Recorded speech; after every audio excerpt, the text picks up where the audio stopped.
हाँ बच्चों, और हम लोग कार्बनिक रसायन का एक अध्याय पहला जो इंटरमीडिएट में है,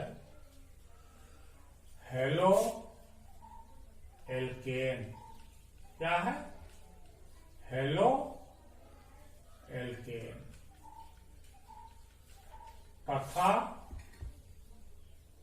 हेलो एरीन। अब इसमें हम लोगों को तीन चीज जानना है। पहला कि हेलो, हेलो मीन्स क्या है। दूसरा है एल्केन क्या है, और तीसरा क्या है, एरीन। तो पहले आप जानिए हेलो। Hello means halogen. ये आपके आवर्त सारणी में हेलोजन्स हैं। फ्लोरीन, क्लोरीन, ब्रोमीन और आयोडीन, इनको हेलोजन कहते हैं। ये बहुत रिएक्टिव तत्व हैं, बहुत क्रियाशील होते हैं और समुद्र के जल में इनके यौगिक बहुतायत में पाए जाते हैं, तो इनको हेलोजन के नाम से हम लोग जानते हैं। तो उसी हेलोजन का हेलो, ये अगर किसी यौगिक में ये कार्बनिक यौगिक में जुड़ा हो तो वो हेलो एल्केन या हेलो एरीन कहलाता है। अब दूसरी चीज है एल्केन क्या है। ये कार्बनिक यौगिकों का अध्ययन आपने जो किया है उसमें एल्केन के बारे में बताया गया है कि दे आर हाइड्रोकार्बन्स, यानी कार्बन और हाइड्रोजन दो तत्वों से मिलकर बने हुए यौगिक क्या कहलाते हैं? हाइड्रोकार्बन कहलाते हैं। तो हाइड्रोकार्बनों की तीन श्रृंखलाएं एलिफैटिक और एरोमेटिक में, मतलब एरोमेटिक तो एरीन वाले हो जाते हैं, एलिफैटिक में तीन प्रकार की श्रृंखलाएं होती हैं, एल्केन, एल्कीन और एल्काइन। तो ये आपके कोर्स में एल्केन वाला ज्यादा विस्तृत रूप से दिया गया है। इसका सामान्य सूत्र होता है CnH2n+2, या इसको हम लोग लिख सकते हैं R-यक्स। अब ये यक्स क्या है? यक्स है हेलोजन। यक्स क्या है? हेलोजन। कोई दैट में भी फ्लोरीन, क्लोरीन, ब्रोमीन या आयोडीन। ये आर क्या है? इसमें से एक निकाल दीजिए, CnH2n+1। इसको एल्किल मूलक कहा जाता है। क्या कहलाता है? Alkyl radical. Alkyl radical. ये एल्केन से हमको एक हाइड्रोजन के विस्थापन से प्राप्त होता है, और वो हाइड्रोजन हटा दिया जाता है इन हेलोजन्स के द्वारा। तो हेलो एल्कीन हम लोगों का प्राप्त हो जाता है। अब रह गया हेलो एरीन। तो एरीन क्या है?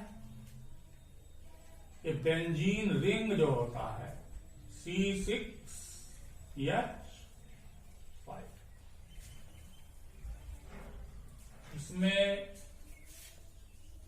इस तरह का एक चक्रीय संरचना बनती है। ये इसमें यहाँ carbon, 2 carbon, 3 carbon, 4 carbon, 5 carbon, 6 carbon, और हाइड्रोजन सब जगह एक एक कार्बन से यहाँ सिंगल बॉन्ड से जुड़ा रहता है। एक हाइड्रोजन का अगर विस्थापन हो जाए तो ये एरिल समूह कहलाता है। क्या समझता है? एरिल। फेनिल भी इसको कहते हैं कभी कभी, एरिल या फेनिल। एरीन, इसमें बेंजीन के न्यूक्लियस में हाइड्रोजन को हटाने के बाद जो क्लोरीन, फ्लोरीन, ब्रोमीन या आयोडीन जुड़ता है तो वो आपका हेलो एरीन बनता है। तो इनके बारे में हम लोगों को पढ़ना है। अब इनका अध्ययन एक एक करके हमको करना पड़ेगा। पहले तो इनकी सामान्य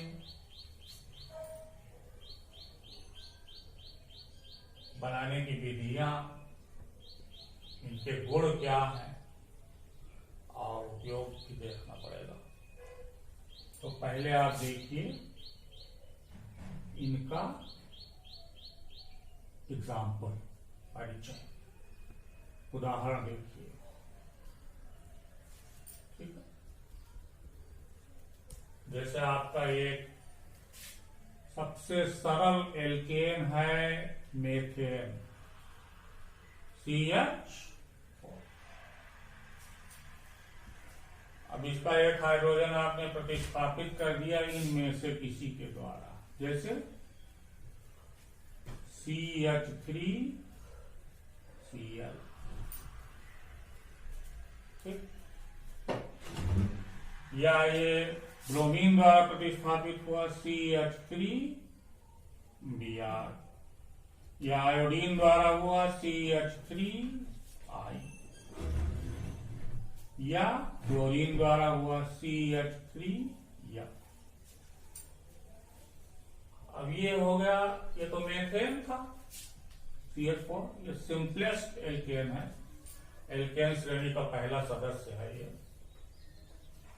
दूसरा सदस्य आप जानते हैं एथेन होता है, C2H6 एथेन होता है। तो अब इस मेथेन के कार्बन परमाणु से 4 हाइड्रोजन जुड़े होते हैं। ये हाइड्रोकार्बन है। हाइड्रोकार्बन का मतलब यही है कि जिसमें ऐसा कार्बनिक यौगिक जिसमें केवल 2 तत्व होते हैं, कार्बन और हाइड्रोजन, इसीलिए इनको हाइड्रोकार्बन कहते हैं। हाइड्रोकार्बन में हमने आपको बताया 3 प्रकार के हाइड्रोकार्बन है, एल्केन, एल्कीन और एल्काइन।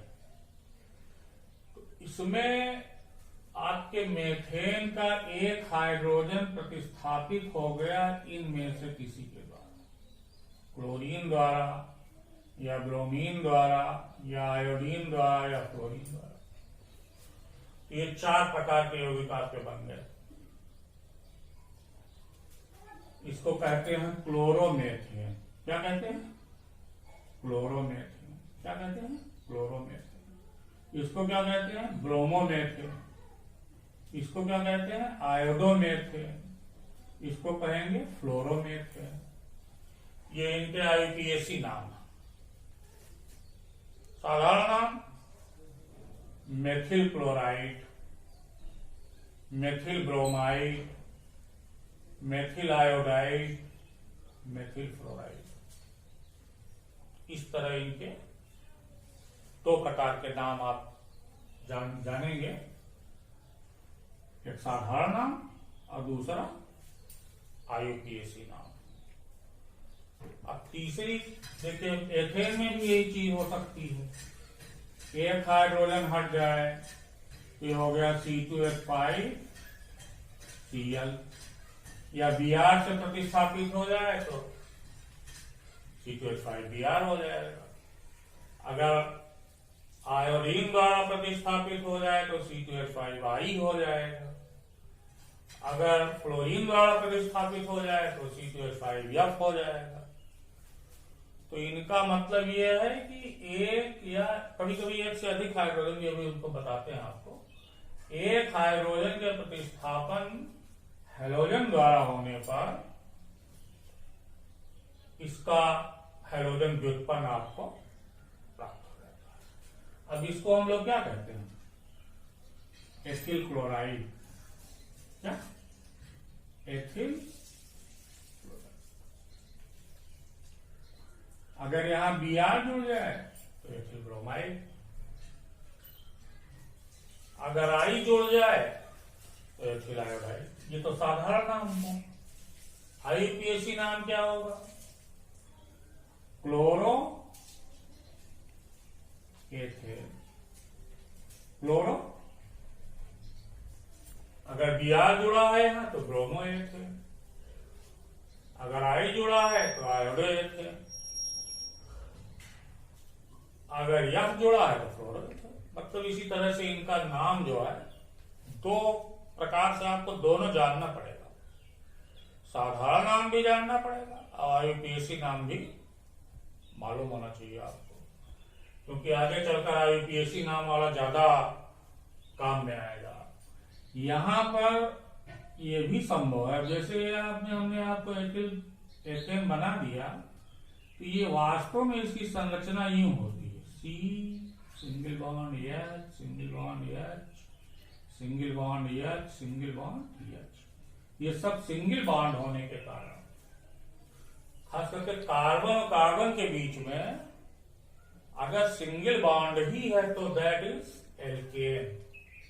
अगर कार्बन के बीच में कोई भी, किसी भी दो कार्बन के बीच में डबल बॉन्ड आ जाता है तो एल्कीन हो जाता है, और अगर कार्बन और कार्बन परमाणु के बीच में ट्रिपल बॉन्ड आ जाता है तो वह एल्काइन हो जाता है। तो ये है, तो ये आपका फिलहाल एल्केन है। एल्केन श्रेणी का दूसरा सदस्य है एथेन।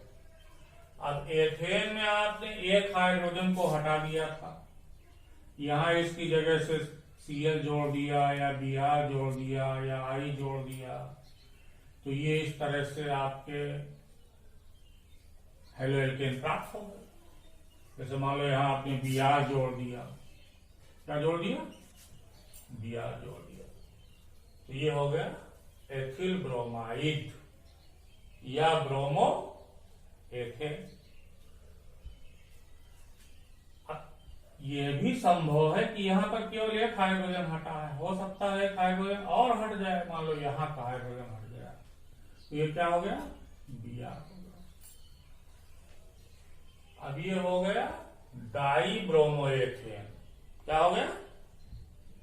डाई ब्रोमोएथेन। तो इसको हम लोग लिखेंगे 1,2 या 1,2 डाई ब्रोमोएथेन। और इसका जब साधारण नाम लिखा जाएगा तो एथिलीन डाइब्रोमाइड इसका नाम हो जाएगा। तो ये भी हेलो एल्केन में आ जाता है।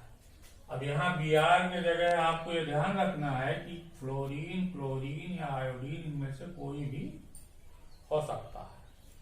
तो अब जैसे इसको हम कहेंगे मोनो प्रतिस्थापी, क्योंकि एक हाइड्रोजन एक हेलोजन द्वारा हटाया गया, ये कहलाता है मोनो प्रतिस्थापी। यहां ये दो हाइड्रोजन दो हेलोजन द्वारा हटाए गए हैं, तो इनको कहा जाएगा डाई प्रतिस्थापी।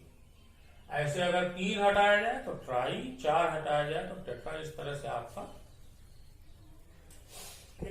यौगिकों की एक श्रृंखला बनती है। इसीलिए कार्बनिक यौगिक संख्या में बहुत ज्यादा इसीलिए है क्योंकि इनमें एक ही यौगिक से तमाम प्रकार के यौगिकों का निर्माण हो सकता है। अब इसमें और जो चीजें आपको जाननी है कि संरचना के बारे में, है ना, एरिल ग्रुप वाला है, हेलो एरीन, इसका भी अध्ययन हम लोग करेंगे। अब इसमें आप सिंपल देखिए, ये C6H5 है, यहाँ बेंजीन है। अब इसमें से एक हाइड्रोजन हटा है तो ये एरिल या फेनिल, ये ग्रुप रेडिकल बन गया, एरिल मूलक या फेनिल मूलक। अब इससे आपने मान लीजिए यहां Cl जोड़ दिया या हटा दिया, Cl जोड़ दिया, ये क्या बन गया? क्लोरोबेंजीन। क्या बन गया? क्लोरोबेंजीन। अगर यहां आप Br जोड़ दें तो ब्रोमोबेंजीन, है ना। अगर I जोड़ दें तो आयोडोबेंजीन। तो इनका भी अध्ययन इसी चैप्टर में हम लोगों को